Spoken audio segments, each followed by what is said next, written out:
Hello, this is Chef John from foodwishes.com with beef and Guinness stew. That's right, we're doing a delicious beef stew featuring Ireland's second most popular export. I believe shamrocks are number one, and it really does make for an incredibly flavorful stew. And with St. Patrick's Day right around the corner, this could be a great menu option.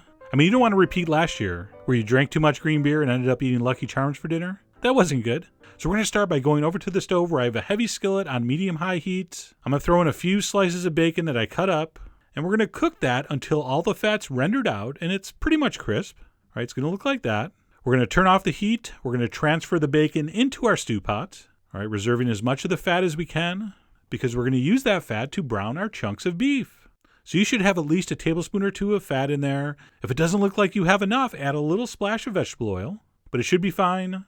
Crank the heat up to high, and then we're going to brown some very well seasoned, meaning they were tossed with salt and pepper, cubes of beef chuck. You know we like our beef chuck for stews. That's from the shoulder. Lots of flavor, lots of connective tissue. Really does make a wonderful stew meat. So I just bought a big old beef chuck roast and cut it into like 2-inch pieces. All right, I didn't show that step. We've showed that many times. It's not very interesting.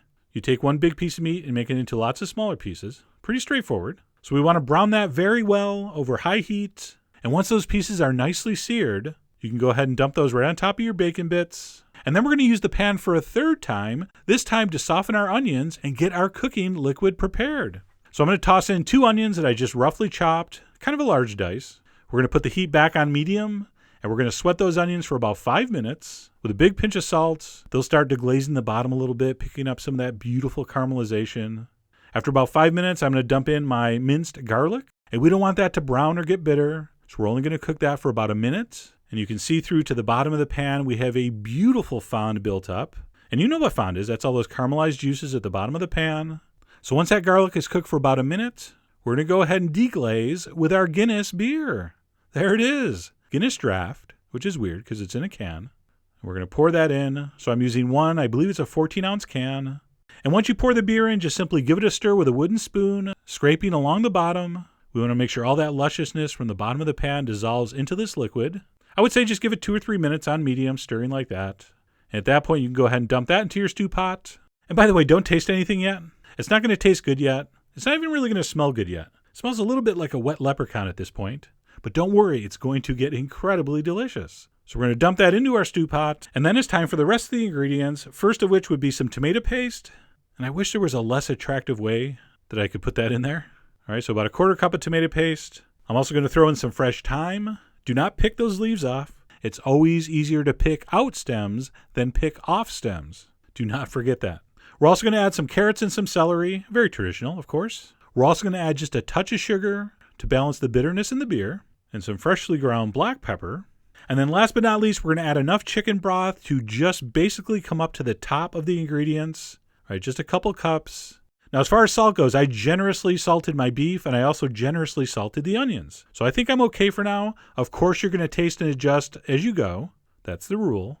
And then what we're going to do, which is fairly standard stew procedure, you can turn the heat up to high, bring it up to a gentle simmer, and then you'll adjust your heat and back it down.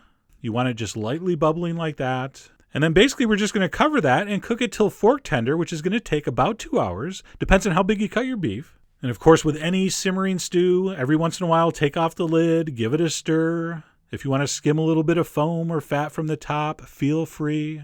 And by the way, we did not add any flour or roux to this. So we're going to thicken this naturally, which is going to be the next step. So after 2 hours, mine was fork tender. Well, technically it was knife tender. And if it's tender, you're ready for the last step. Raise the heat to medium-high and boil that for about 15-20 minutes until it reduces and thickens slightly. And even though we didn't use any flour or roux or any thickeners like that, that connective tissue in the meat will break down and get nice and sticky, and it will combine with that tomato paste in there to form this beautiful, beautiful texture.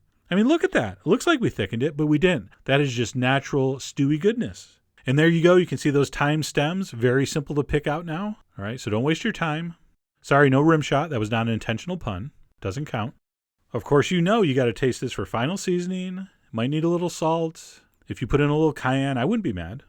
And if I'm not mistaken, that is ready to serve. And what should you serve it with? There's only one choice. Some kind of potatoes. So I'm going to do a nice ring of green onion mashed potatoes. And look at that stew. That really was one of the better stews I've had in a long, long time. And I eat awesome stews on a regular basis. That maltiness from that dark beer really does amazing things to this gravy. A very simple dish, yet at the same time it has a very rich, deep, complex flavor. Just a gorgeous bowl of food. So anyway, that's it. Beef and Guinness stew. I really hope you give this a try, whether it's for St. Patrick's Day or just any time of the year.